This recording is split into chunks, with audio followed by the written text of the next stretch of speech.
Bydd aw'n testyn o Galatiaid y drydydd benod, adnodau 24 a 25.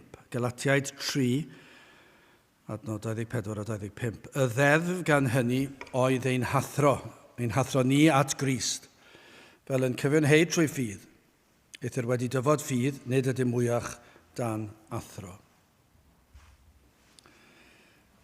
Nawr wrth i ni ystyried holl grefyddau'r byd, ac yn hynny rhaid i ni gynnwys hyn yw safbwynt y mwyafrif bellach yn y ffydd Gristnogol.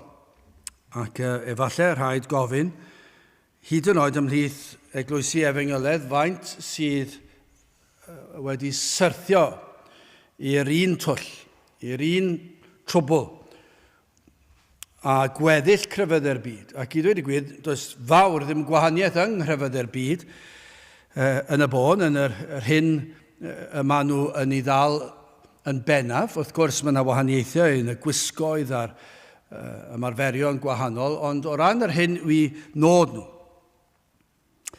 Hyn sydd yn gyffredin amdanynt oll. Am bob crefydd ac am Gristnogaeth yw fod yna ganllawiau ar sut y gall dyn fodloni gofynion y grefydd honno, yn y gobaith y bydden nhw'n mynd i ba bynnag nefoedd y maen nhw wedi credu ynddo. A dyna yw crefydd. Siwr o fod, dyna ym mhob man allai ddim meddwl am llawer, falle bydd rhywun gallu meddwl am rhyw eithriad, ond dyna beth byddwn ni'n tybio yw crefyddau'r byd. Mae'r crefyddau yn rhoi canllawiau i chi. A mae'r canllawiau yna yn dangos i chi sut gallwch chi fodloni pa bynnag dduw yw e. A be bynnag mae'r grefydd honno yn ei osod mwyn i chi lwyddo yn y grefydd honno. Ac yn aml iawn, fe fedrwch chi lwyddo. Dywyswch unrhyw grefydd, ac os ych chi yn penderfynu dweud hyn a hyn a hyn o bethau, bod chi'n credu hyn a hyn o bethau, ac cyn bellai bod chi'n fodlon gwisgo pa bynnag gwisg yw e, cyn bellai bod chi'n fodlon peidio bita beth bynnag yw e chi ddim fod i fita, cyn bellai bod chi yn mynd ar bere'r undodau ar yr adegau iawn, neu yn addo mynd ar bere'r undodau, neu gweddiau ar yr adegau iawn, beth bynnag yw e, mynd trwy seremoniau, cyn bellai bod chi'n gwneud hynny, fe fydd na dderbyniad i'r ffydd neu'r grefydd honno. Mae e yn eich dwylo chi. Chi'n gallu penderfynu dilyn unrhyw grefydd i chi moyn. A dyna sydd yn wir am y ffydd Gristnogol. Anghywir gael bwysleisio, rhaid bod rhywun yn gwrando ar be fi'n dweud nawr. Dyma'r agwedd anghywir, ond o fewn Cristnogaeth ac yn sicr bellach yng Nghymru, ond ar draws y byd, lle bynnag fyddwch chi'n ffeindio pobl sy'n galw hunan yn Gristnogio, maen nhw'r union yr un fath a phob crefydd arall. Maen nhw'n dilyn canllawiau, maen nhw'n gwneud be maen nhw'n meddwl yw'r rheolau o fewn y grefydd, ac maen nhw'n yn aml yn dod i rhyw gytundeb ar beth yw'r rheolau hynny, ac felly maen nhw'n galw hunan yn Gristnogion.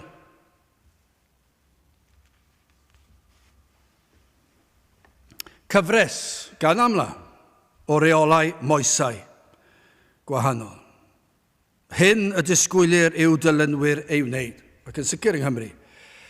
Dyna fydda'r prif neges. Bydda'r mwyafrif yn cyhoeddi yna yn haearnaidd. Maen nhw'n ffyrnig yn erbyn yr Efengyl. Pan ych chi'n gwrando ar bobl crefyddwyr erbyn hyn, os ych chi'n holi nhw, mi fyddwch chi'n ffeindio bod nhw'n casau'r Efengyl. Ond maen nhw'n honni bod nhw'n Gristnogion, ac maen nhw fel arfer yn eitha llac yn ei barn am crefyddau eraill. Maen nhw'n fodlon roi ryw gydnabyddiaeth. Does dim problem gyda nhw a chrefyddau eraill bellach, hyd yn oed ymhlith Cristnogion. Fydden nhw byth yn mentro dweud nad oes falle lle i ddysgu rhywbeth o'r gweddill. Ac maen nhw'n ffyddio gan hyn, a maen nhw'n grac gyda rai fel ni am bregethu wahanol. Nawr, ymhlith yr rhai sydd yn dweud, ac falle dyma beth fydden nhw'n dweud, mae yna bwysigrwydd.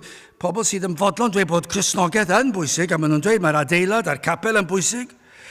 Rhaid cael lle ym rhyw fath o ddoliad, man casglu.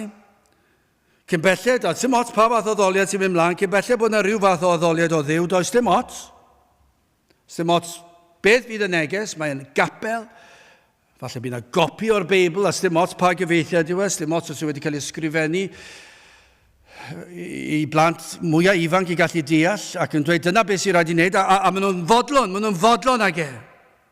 A gan amla, y neges fydd yn dod o'r capeli yma, rhaid yng Nghymru, so bydd ni, llawer ohonyn nhw, i ddweud y gwir y mwyafrif ohonyn nhw, pwysleisio y rheidrwydd i fod yn dda. Nawr wrth gwrs, nhw sy'n penderfynu beth yw da, ond maen nhw'n pwysleisio, mae rhaid i chi fod yn dda yn ôl yr efengil, yn ôl fi. Dyna beth fydden nhw'n dweud, dyna beth maen nhw'n golygu. A maen nhw wedi dod i'r casgliad, mae dyna yw Cristnogaeth, mae bod yn dda. Ac dyna pam dwi ddim yn broblem iddyn nhw dderbyn crefydd eraill, achos mi fydden nhw'n dweud i ni am fod yn dda, ac i helpu eraill, ac i hybu heddwch yn y byd. Dyna pam ni'n gweld capeli, maen nhw'n gweithio'n galed iawn o fewn cymdeithas yn sicr, ac maen nhw'n weithgar tu hwnt yn helpu gwledydd trydydd byd, maen nhw'n helpu'r tlawd, maen nhw'n gwneud siŵr bod digonydd o fwyd, ac mae hwn yn gwneud i'r capeli yna fod yn weithgar iawn. Ac mae'r lot mwyafrif o pethau yma, bydde neb yn gallu dweud bod hwn yn beth drwg i'w wneud. Na fydda, ac unwaith mae yna rhyw bregethwr yn dod rownd ac yn rhoi marc cwestiwn, mae yna ffyrnigrwydd. Os allan ni helpu pobl sy'n sal, helpu'r ysbytau, helpu'r tlawd o digartref, a dyna yw'r prif neges. Gweithredoedd sydd yn bwysig. A dyna be fi bron pob crefydd. A dyna yw Cristnogaeth ffals. Achos dydy'r Beibl ddim yn dysgu dim byd o'r fath. Dwi ddim yno. Nawr wrth gwrs, dyma'r broblem. Mae'r berthynas yma gyda'r gyfraith, gyda'r degorchymyn, gyda'r set o reolau, os ych chi eisiau meddwl. Mae'n perthynas ni gyda hyn wedi mynd ar chwal, ac felly ni ddim yn deall be mae'r Beibl yn golygu pan mae'r degorchymyn yn dod mewn. A mae'r athrawiaeth o gwmpas y degorchymyn wedi hen fynd, ac felly mae pobl dyn nhw ddim yn ei ddeall. Ac felly mae Cristnogion yn meddwl, dyma ni gyfres o reolau, a fedra i gadw rei maen nhw'n meddwl. Ac maen nhw'n gwneud ei hefengil yn rhywbeth maen nhw'n gallu wneud. Ond mae gair Duw yn eglur yn dweud mae anghywir yw hwn. Nid dyna yw'r gwir neges dylir di'r hoed. Tybed sawl lle bellach sydd wir wedi deall beth yw'r gwir efengil yn yr holl ysgrythur. Sawl capel sydd wedi deall y berthynas yma. Dwi ddim yn gwybod falle bod yna rhai gyda agweddau ohono fe. Ac mae mor dris, achos mae mor bwysig yn dweud, achos ni'n cael yn iawn, os ni ddim yn deall hwn, os ni ddim yn cael profiad o hwn, yna fe fydd yr cyfan yn mynd ar chwal. Ac os nad ni wir wedi dod at Grist, yna fyddwn ni'n treulio tragwyddoldeb allan o'r gwmnïaeth. Felly mae'n bwysig i ni ystyried beth sydd gan y gair Duw i ddweud. Wel, yn gyntaf, hoffwn ni edrych ar gyfraith Duw, ac yna, y pwyntio yma sydd tuag at Grist, y pwyntio at Grist, ac yna yn olaf y cyfiawnhad trwy ffydd. Wel, yn gyntaf, cyfraith Duw. Ond nid yw pobl dros y cynrifoedd wedi methu yn llwyr i weld arwydd y cad neu pwrpas y gyfraith. Yr hyn a roddodd Duw i ni. Dyma i chi'r man cychwyn. Mae yna reswm am hyn. Nid yw dyn yn deall y gyfraith. Dwi'n yn deall pam fod Duw wedi rhoi y gyfraith. Ac mae dyn wastad yn meddwl, wel, fe na i greu rhyw grefydd sydd yn siwtio fi, rhywbeth fedra i gyrraedd, a maen nhw wedi dod i'r casgliad, a dyma i chi ffolineb y peth, maen nhw wedi dod i'r casgliad bod modd iddyn nhw gadw'r gyfraith. Ac maen nhw wedi ystyried bod y degorchymyn bod o fewn i cyrraedd nhw, nawr mae hwnna'n ffals i ddechrau gydag e. Ond dyn nhw ddim yn deall pam roddodd Duw y gyfraith i ni yn y lle cyntaf. Ond y reswm am hyn yw pechod. Yr reswm nad yw dyn yn deall y gyfraith, pam i Dduw roed y gyfraith, beth oedd y reswm i Dduw roed y gyfraith i ni, y reswm dyn nhw ddim yn deall hyn yw oherwydd pechod, fod dyn yn ddall. Mae'n ddall i gymaint yn diwedd. Mae dyn yn ddall i Dduw ei hun. Os ewch chi nôl i arddeden, reit ar gychwyn y Beibl, pan dath pechod i'r byd, nid oedd dyn yn gallu nabod Duw mwyach. Nid oedd dyn yn nabod ac yn gallu mwynhau cymdeithas a Duw mwyach. Reit ar cychwyn, addag Efa. Roedden nhw wedi pechu.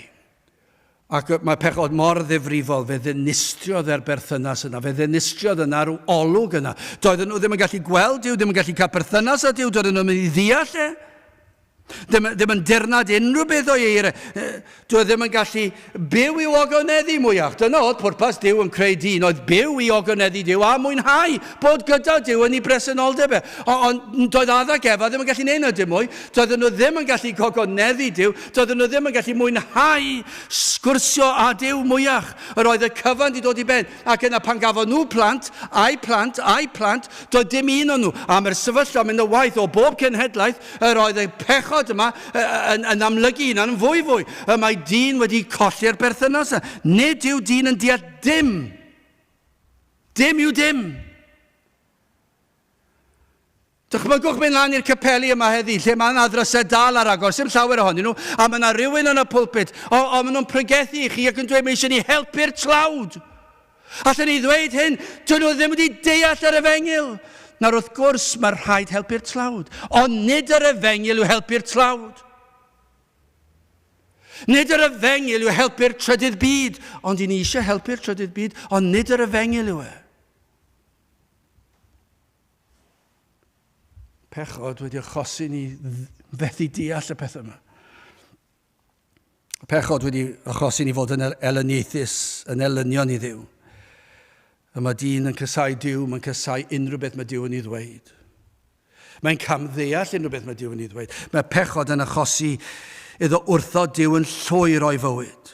Ac felly ceir pobl dros ganrifoedd ac ar draws y byd yn ymwybodol bod na Dduw, ond nid yn gwybod pwy yw Duw, sut un yw Duw, a ble mae Duw yn trigo, na beth yw ei ddymuniadau fe, ac felly maen nhw'n dyfeisio Duw eu hunan. Dyna beth yw crefydd. Ond yng ngair Duw cawn hyn o sydd ei hangen arnom, i ni'n cael yma o'n blaenau ni. Mae'r ysbryd glân yn goleio'r eneidiau ac yn agor llygad yr enaid i ddeall y materion pwysig yma. Fydd neb ohonoch chi yma, nes i'n gwrando, yn deall dim byd o beth ni'n dweud fan hyn, os na fydd yr ysbryd glân yn goleio. Hynny yw, be fydd yn digwydd? Fyddwch chi'n parhau fel ag yr oeddech chi. Fyddwch chi'n mynd o heddi i wythnos nesaf, dal i gredu be chi'n credu, a fydd dim byd yn newid, fydd na rhyw gamdealltwriaeth ar yr efengil, achos dyna yw eich natur chi. Fyddwch chi yn gwrthwynebu llawer o beth sy'n cael ei ddweud.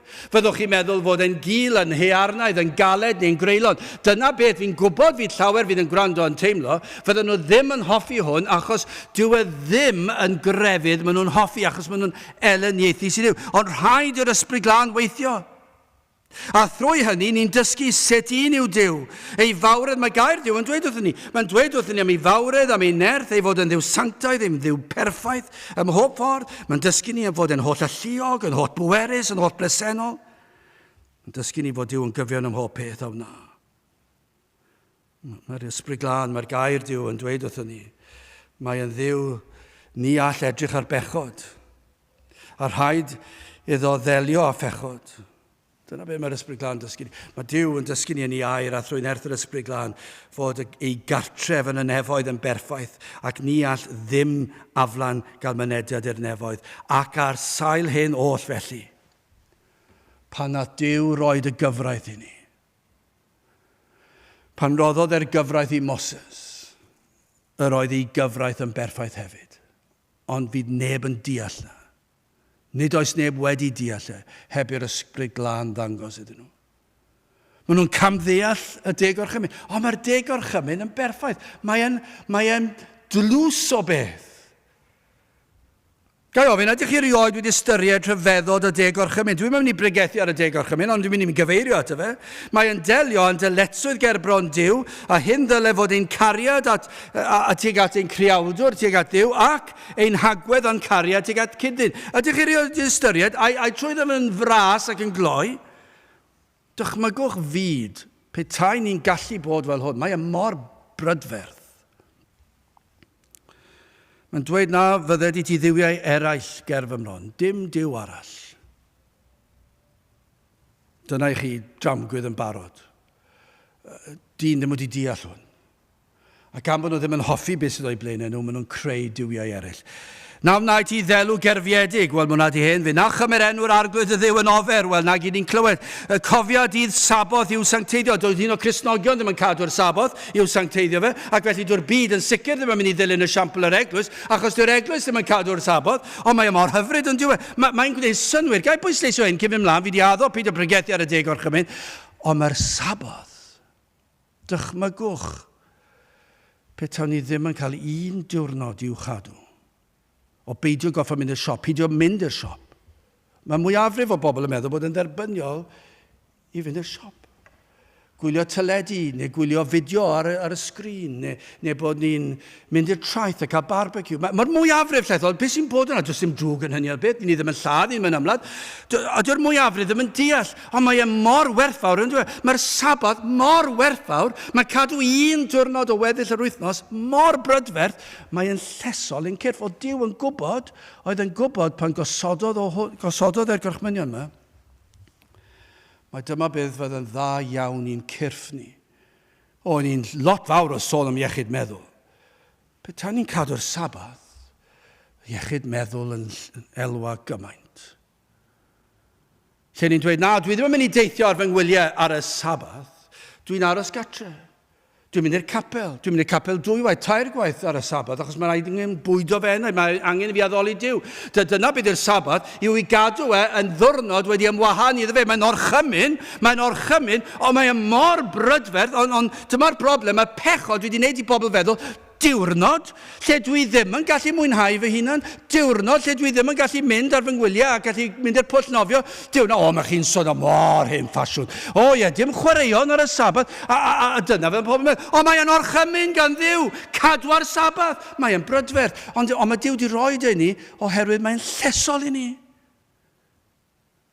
Mae cael sabath yn llesol i'r enaid, i'r corff ac i'r meddwl. Ond sefydwn ni mlaen, oedd petai'n perthynas ni a Duw yn iawn, yna byddai'n perthynas ni a'n cydyn yn iawn. Gwrandewch ar hyn, dyma chi orchmynion, fwyaf prydferth allwch chi ddychmygu anrhydeddad y dad a fam. Na ladd. Pidwch ymladd, pidwch cwyryla, pidwch lladd ar rhywun. Na o dineb. Dychmygwch hapusrwydd teuluoedd ar draws y wlad, petai dim godineb yn digwydd. Mae e'n brydferth yn diwedd. Dyw hwn ddim yn hiarnaidd, nag yw e. Nid Duw creulon yw hwn. Mae Duw wedi dweud, addolwch fi, cadwch fy nydd, a carwch eich gilydd. Parchwch eich gilydd. Na ladrata, na ddw gam dystiolaeth yn erbyn dy gymydog, na chwennych di dy gymydog. Dychmygwch, stryd yng Nghymru, petawn ni'n gallu byw fel hyn. Am stryd, bydde pawb, bydde fe werth biliynau o bunnoedd, bydde pawb eisiau byw na.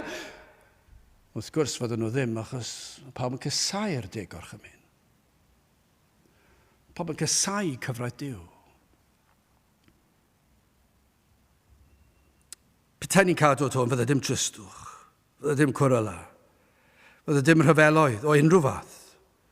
Ni fydde yna siomedigaethau. Am gariad bydde i'w weld. Cariad at Dduw a chariad at Gideon. Mae e'n brydferth.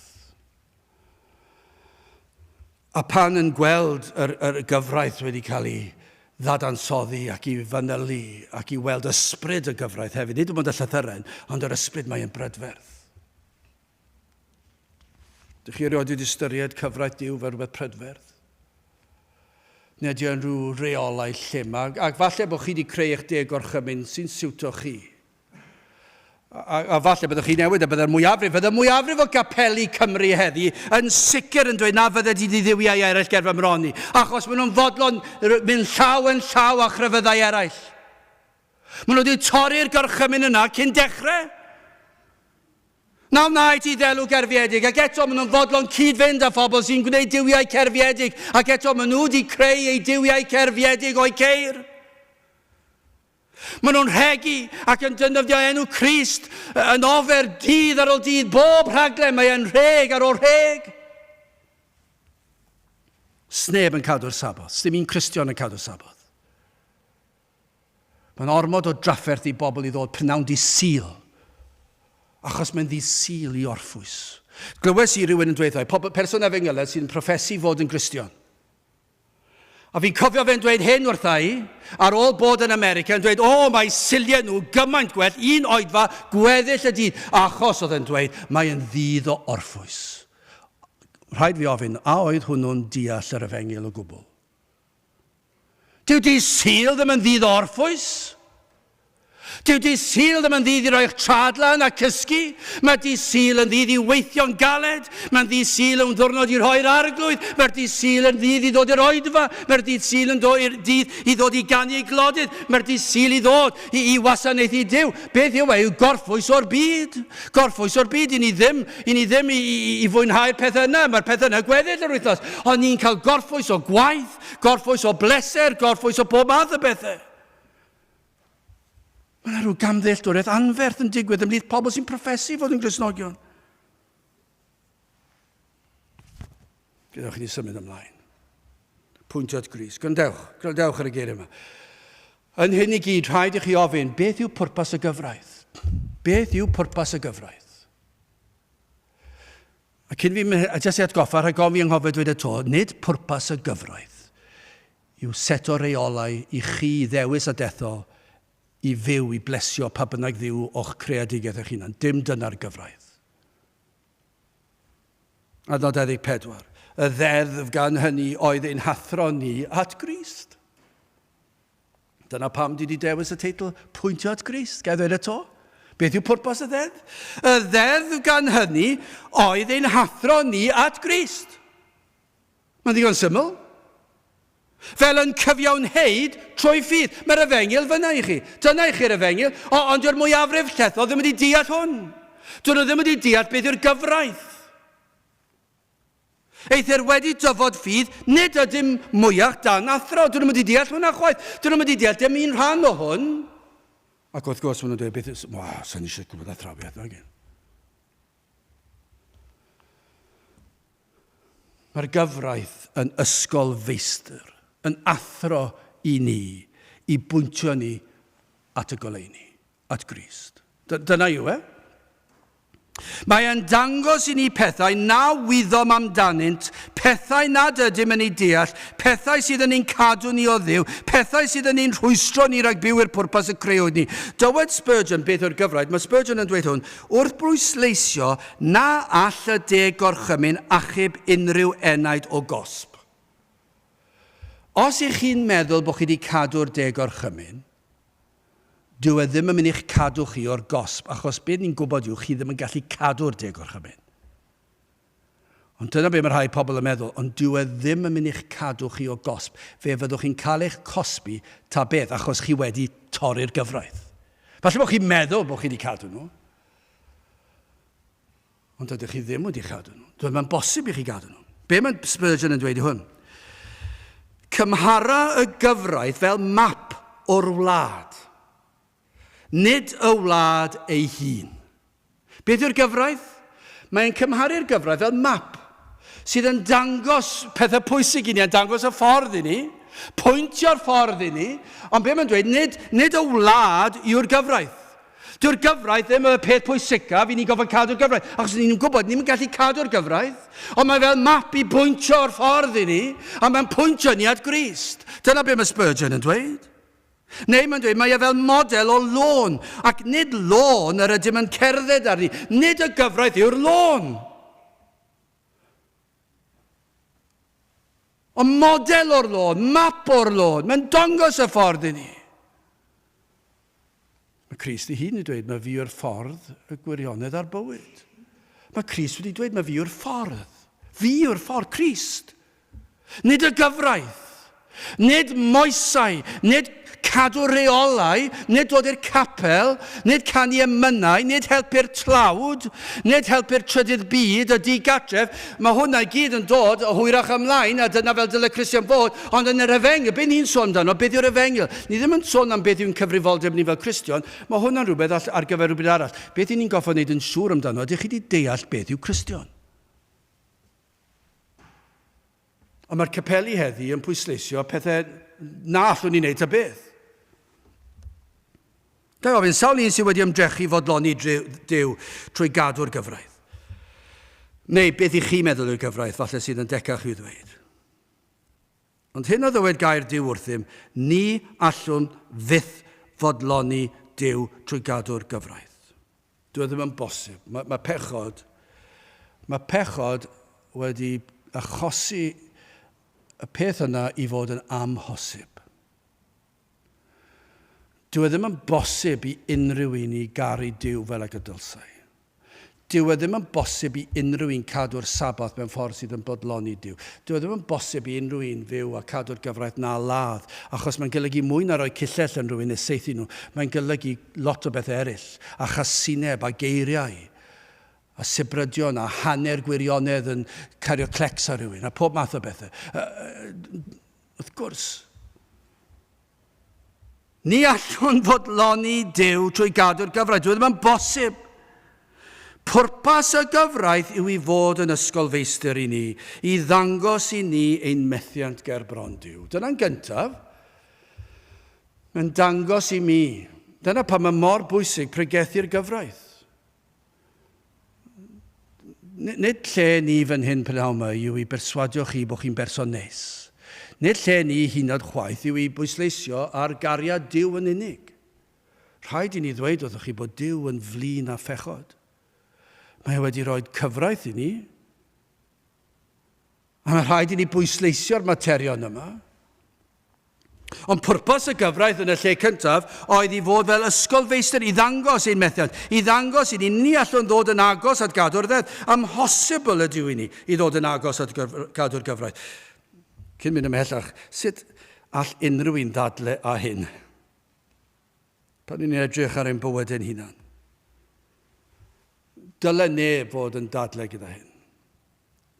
Os ych chi'n onest, bydda rhaid i chi dod i'r casgliad, fedrwn ni ddim gwneud hyn. Pan ni'n edrych arno ni a pan ni'n edrych ar gymdeithas yn llawn pobl sydd yn ddyddiol yn torri'r de gorchymyn, wrth edrych ar y lywodraethau, a'r rhyfeloedd sydd yn digwydd, a'r twyll sydd yn digwydd, y casineb sydd yn digwydd, y cenfigen sydd yn digwydd, ni'n aml di dweud pechta chi'n mynd lawr un o'r rhai o'r strydoedd yma, tynnu'r to oddi ar bob tŷ. Byddwch chi'n gweld tristwch, casineb, caledi, trais, celwydd, godineb, pob math o bethau. Ym mhob man, am hwnna mewn un stryd, ewch chi ar strydoedd Caerdydd. A byddwch chi'n gweld ym mhob man, ewch chi gwledydd eraill, mae ym mhob man. Ond mae'r hyn mae'r gyfraith wedi cael ei rhoi i ni, yw o leio'r enaid, a mae'r hyn ydyw, pa mor fyr o safon Duw ac o berffeithrwydd i ni'n dod. Yn y cyfnod yma, pan dywedodd Paul y geiriau yma, roedd y groegiaid a'r Rhufeiniaid bryd hynny, roedd yna arfer o ddefnyddio gweision i fod yn ysgolfeistri dros i plant. Wedi os yn gyfoethog. Ac roedden nhw'n dilyn y plant i bob man ac yn disgyblu yn llym ar adegau. Os ni wna'n dilyn y safonau oedd y rhieni wedi dweud wrth yr ysgolfeistr, dwi'n disgwyl hyn a rhaid i nhw gadw at y safon ac yn dilyn nhw. Ond yr oedd yna adeg penodedig, rhyw oedran pan byddai'r plant yn peidio bod yn blant yn ei gwlad nhw mwyach, ac felly o'r eidliad honno ymlaen, pan o'n nhw nawr ddim yn blant ond yn oedolyn, roedden nhw'n rhydd o gaethiwed yr ysgolfeistr. Doedden nhw ddim yn cael ysgolfeistr yn checio lan ar nhw mwyach. Ond nid oes elfen felly yma y gyfraith yn teimlo yn llym, yn drwm, yn ein condemnio. Dyna beth ni'n gweld, dyna beth fydde mwyafrif o blant bys ni'n tybio, sy'n cael ei magu ar aelwyd Cristnogol yn teimlo fod y gyfraith y disgwyliadau'r teulu Cristnogol. Mae'n swndio mor llym, ond yw e? Mae mor hearnaidd. Pam na fedrai fynd i'r parti ar ddi Sul? Pam na fedrai wneud hyn ar llall? A mae'n swnio mor greulon, ond yw e? Bod ym mor brydferth ac mae'n hyfryd. Mae'r gyfraith yn hyfryd. Ond pam? Achos hyd yn oed fel plant, maen nhw'n dod i gysau y cyfyngiadau y mae'r gyfraith yn rhoi arnyn nhw. A mae'n llym, mae fel rhyw ysgolfeistr yn ei dilyn nhw. Ond dyn nhw'n dysgu'r gwersi yn iawn, a mae'n drwm arnyn nhw, mae hearnaidd. A mae yna trwy'r amser, a maen nhw'n gweld bod nhw'n dod yn fyr o safon Duw, methu cyrraedd safon Duw. Ac mae hwn yn tynnu nhw lawr. Ond rhaid ni bwyseisio hyn cyn mynd ymhellach. Nid pwrpas y gyfraith yw i yrru dyn i anobaith. Nid dyna beth yw pwrpas pregethu'r efengyl. Nid y pwrpas y gyfraith yw i chi beri chi fod yn llawn anobaith. Nid dyna yw'r pwrpas. Nid ydym pregethu'r gyfraith yw wneud bobl i deimlo'n anobeithio. Na. Ond ei bwrpas yw dod â dyn at y man yma yn anobeithio yn ei hun. Ond nid dyna yw e. Ond nid dyna yw e. Yn anobeithio yn ei hun. Yn ei allu i gyrraedd y nefoedd trwy weithredoedd ei hun. Dyna'r pwrpas y gyfraith. Yw i beri y byd dyn yn dod i weld. Nad oes posib iddo fe gadw'r gyfraith. Na allwn ni wneud hyn. Felly mae angen rhyw fath o anobaith yn does. Mae rhaid cael rhyw fath o anobaith. Nid i fod yn anobeithiol ac i fynd yn ddigalon, na, ond i weld yn anobeithiol yn fy ymdrech i. Fedrai ddim cadw'r gyfraith. Fedrai ddim bodloni safon Duw. Ond hyn awna yw dangos i ni un. Dyma beth yw'r holl bwrpas y peth. Mae'r gyfraith yn heid wel doi beth. Mae'n dangos i ni fedrwch chi ddim bodloni Duw. Fedrwch chi ddim bodloni'r gyfraith. Fedrwch chi ddim cadw un o'i gyfreithau fe, heb sôn am y 10. Ac mae am i chi weld bod chi'n dod mor fyr o'r safon. Ond dyma be mae'n neud. Mae'n dangos i ni un sydd wedi dod i gadw'r gyfraith. Dyna'r pwrpas. Mae'n pwyntio ni at Grist. Mae'r gyfraith yn dangos i fi fy methiant, ond hefyd mae'n dangos i mi Iesu Grist. Pan darllenwch chi dir gorchymyn yn meddwl fedra i ddim cadw'r rhain, ond mae'n pwyntio fi at Grist. Fedra i ddim cadw e, ond mae'n pwyntio fi at Grist. Mae'n dangos i mi Iesu Grist. Felly bob tro chi'n meddwl mae pethau yma, mae'n swndo'n haearnaid, ond eto dwi ddim yn gwybod sut mae rhywun gallu dweud bod y 10 gorchymyn yn haearnaid ac yn galed. Mae'n brydferth o beth, byddai cymdeithas yn le hyfryd, saff, diogel. Dyn ni methu cadw e. Fedrwn ni ddim bodloni Duw. Y ddedd gan hynny oedd ein hathro ni at Grist. Mae'n pwyntio ni at Iesu Grist.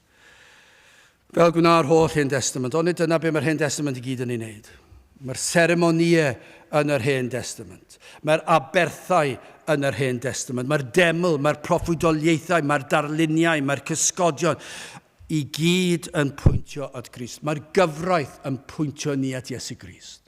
Mae popeth yn yr Hen Testament, mae mor bwysig, ond nid yw'n mor dris llawer o gapeli efengylau sy'n troi cefn ar yr Hen Testament hyd yn oed. Ond mae popeth yn yr Hen Testament yn pwyntio ni at Iesu Grist. Ond mae'r gyfraith mor bwysig, achos mae'n dangos i ni nad crefydd yw'r rheolau, nad crefydd yw bod yn dda, nad crefydd yw bodloni gofynion y tad, ond mae'n pwyntio ni at un sy'n gallu wneud yn ein lle ni.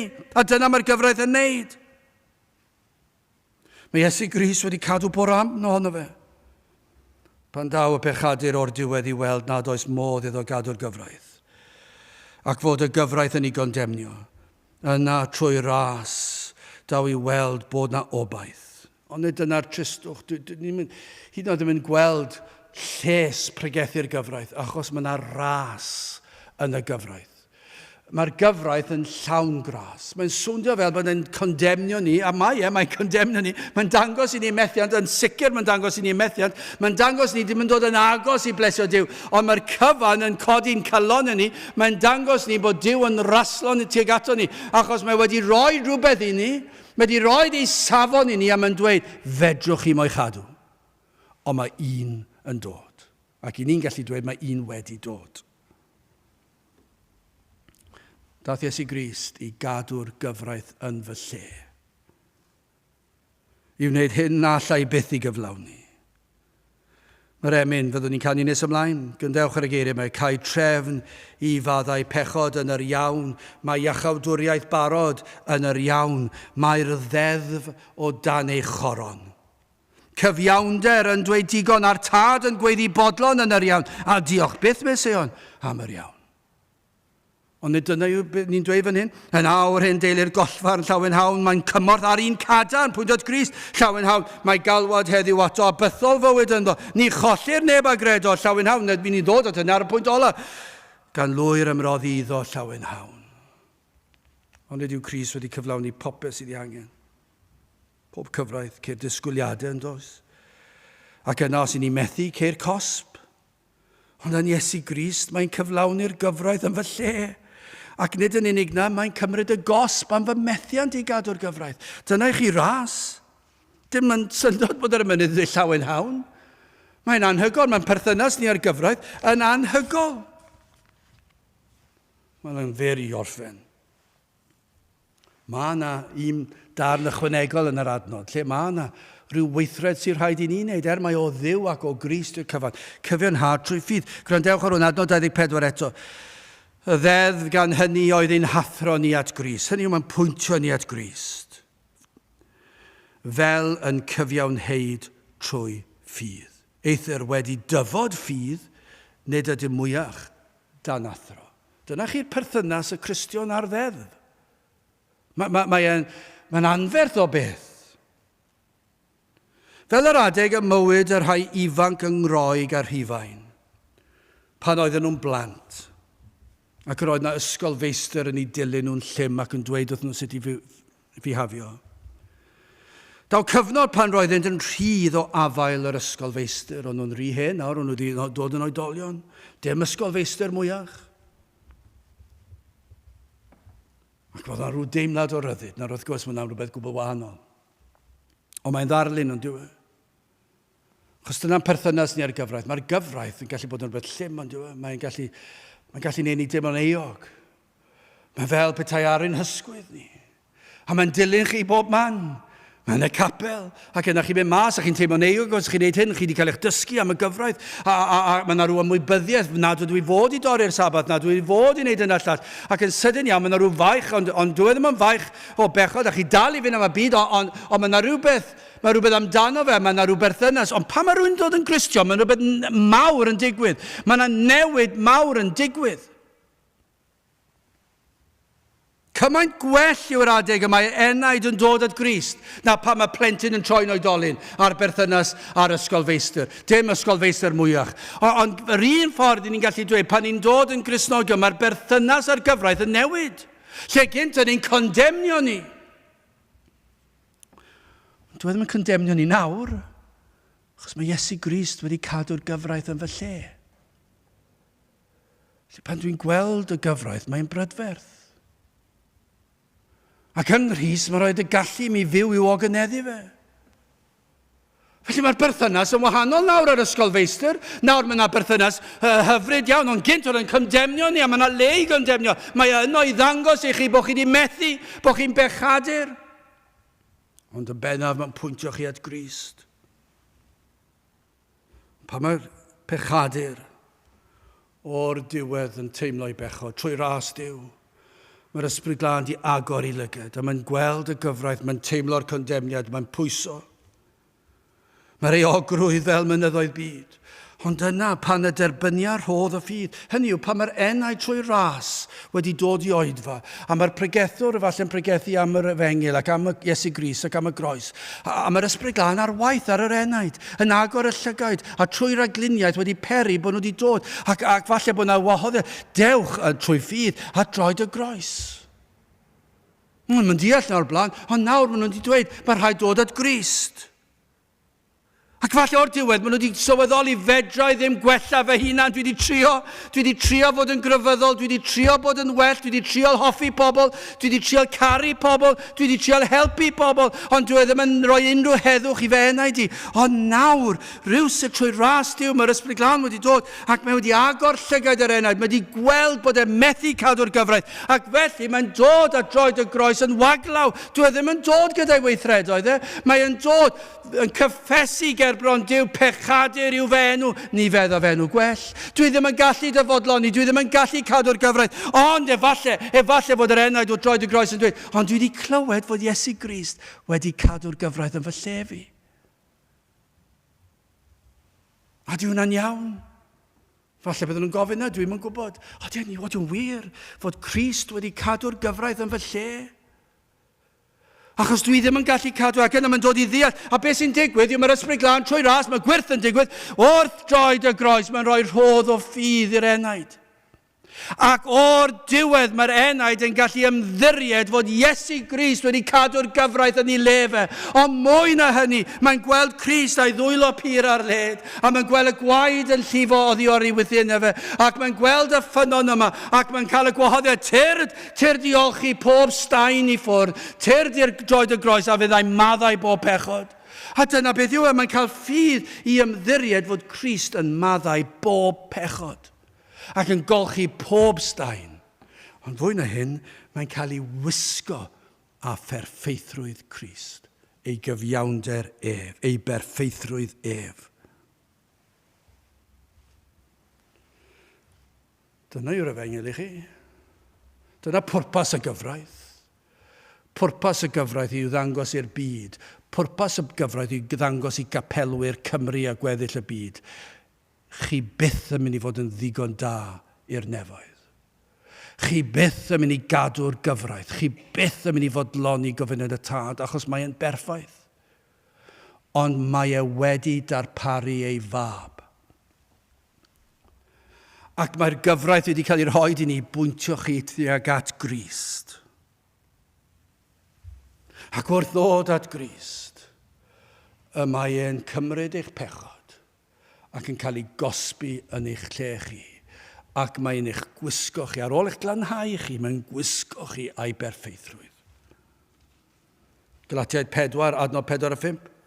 Ond pan ddaeth cyflawnder yr amser, y danfonod dyw ei fab, wedi wneithur o wraig, wedi wneithur dan y ddedd, o dan y ddeddf i ni, pam?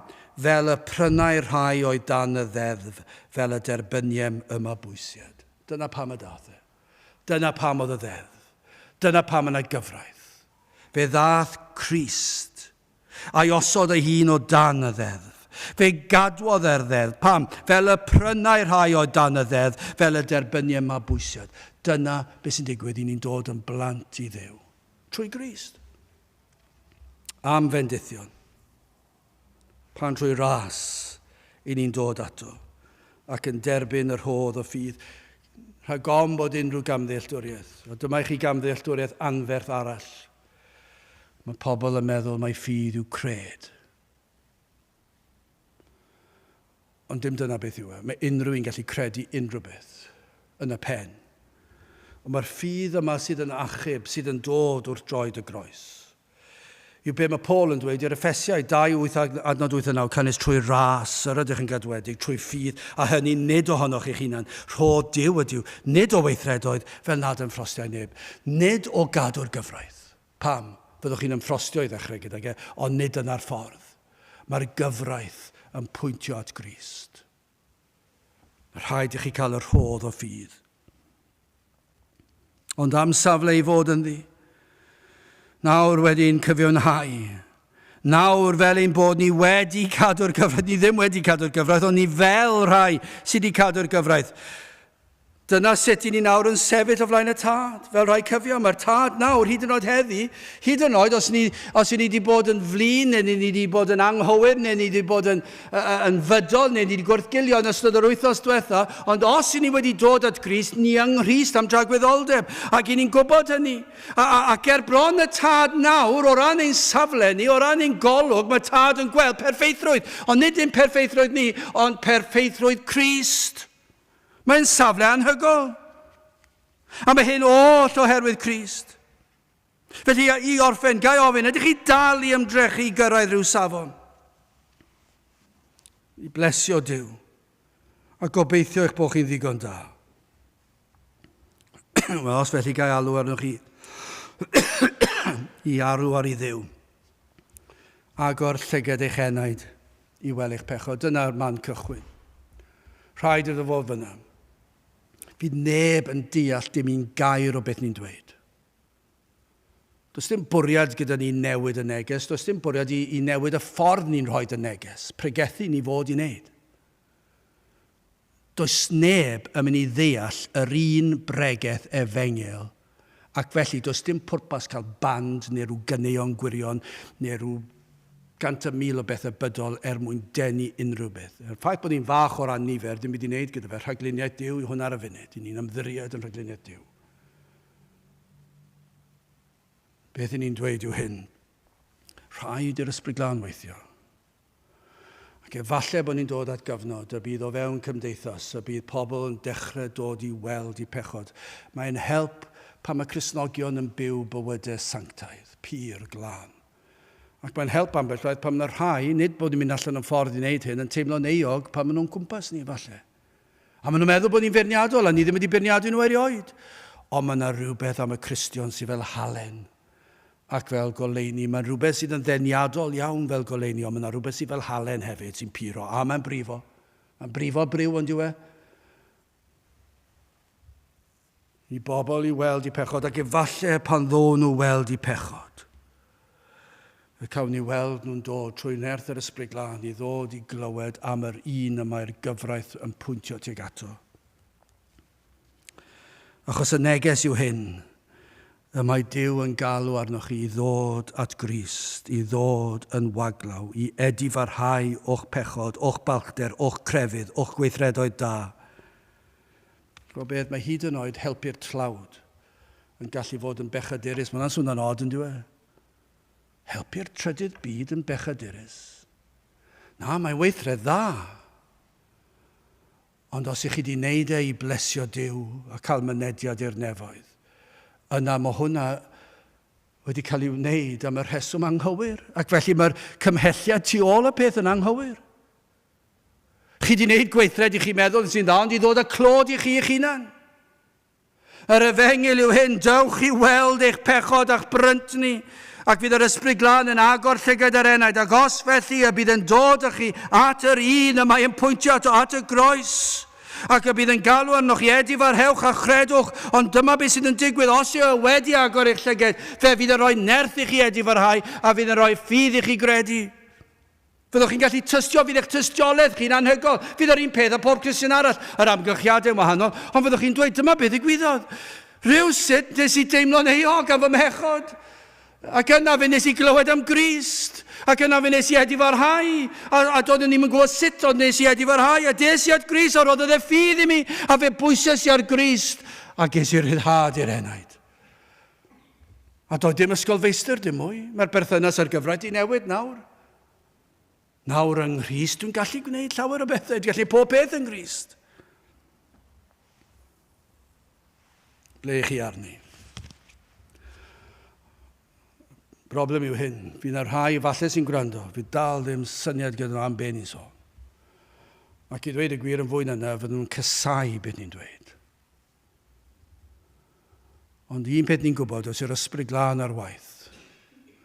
A dyma her i'r rhai sy'n gwrando ac yn teimlo felly, gofynnwch i Dduw agor llygaid eich enaid. Ac i chi ddechrau ddod i weld eich pechod, ac yna i chi ddod i weld Crist ei hun. Achos dyna holl bwrpas o'r Hen Testament. Pob rhan o'r Hen Testament, mae'n pwyntio at Grist. Y ddeddf gan hynny, oedd ein hathro ni at Grist, fel yn cyfiawnhad ni trwy ffydd, eithir wedi dyfod ffydd, nid ydym mwyach dan athro. Gadewch i ni weddio. Diolch yn i ti o Dduw am y fraint bod ni'n gallu dod i ti ac i geisio dy wyneb ac yn diolch bod â un sydd wedi cadw'r gyfraith yn ein lle, wedi cymryd ein cosb yn ein lle, ac bod modd i ni dderbyn yr hodd o ffydd. Teir gweithio ni'n plith, i ni gofyn hynny trwy enw ac eiddiad yn harglwyddes i Grist. Amen.